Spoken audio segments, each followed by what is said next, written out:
வந்தவாசி சுற்றுவட்டாரத்தில் 1 மணி நேரம் மழை வெளுத்து வாங்கியது. இதனால் சாலையில் மழைநீருடன் கழிவுநீர் கலந்து ஓடியிருக்கிறது.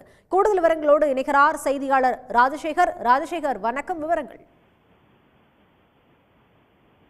வந்தவாசி சுற்றி உள்ள மருதாடு, சன்னாவரம், ஆராசூர், மாம்பட்டு போன்ற பல்வேறு கிராமங்களில் இன்று பலத்த மழை பெய்தது.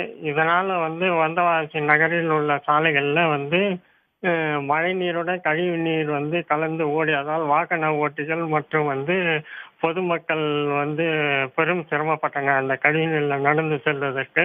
மேலும் இந்த பொதுமக்கள் என்ன புகார் சொல்றாங்கன்னா, கழிவுநீர் நகரில் உள்ள பல்வேறு இடங்கள்ல சாலைகள்ல கழிவுநீர் கால்வாய் அடைப்பினால இந்த கழிவு பலத்த மழை பெய்யும்போது கால்வாயில மழை நீர் செல்லாமல் கழிவுநீர் செல்லாமல் சாலையில் பல்வேறு இடங்கள்ல ஓடுகிறது. இதனால பொதுமக்களுக்கு நோய் தொற்று ஏற்படும் அபாயம் உள்ளது.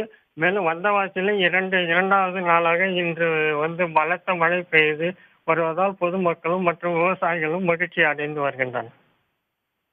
ராஜசேகர், சாலையில் தேங்கியிருக்கக்கூடிய அந்த மழைநீரை அகற்றுவதற்கு மாநகராட்சி நிர்வாகம் ஏதாவது நடவடிக்கை எடுத்திருக்கிறாங்களா? அது குறித்த விவரங்கள். மாநகராட்சி நிர்வாகம் இதுவரை இன்னும் எந்த விதமான நடவடிக்கையும் நகராட்சி நிர்வாகம் இதுவரை எந்த விதமான நடவடிக்கையும் எடுக்கவில்லை. ஆனால் பொதுமக்கள் நகராட்சி நிர்வாகத்திடம் போன் மூலம் புகார் சொல்லி வருகின்றனர். ஆனால் அவங்க இதுவரை இன்னும் மழை விட்டப்பாடில்லை. பலத்த மழை பெய்து கொண்டு இருப்பதால் மழை நின்ற பிறகு சரி செய்வதாக தகவல் தெரிவித்துள்ளதாக கூறினர் பொதுமக்கள். விவரங்களுக்கு நன்றி ராஜசேகர்.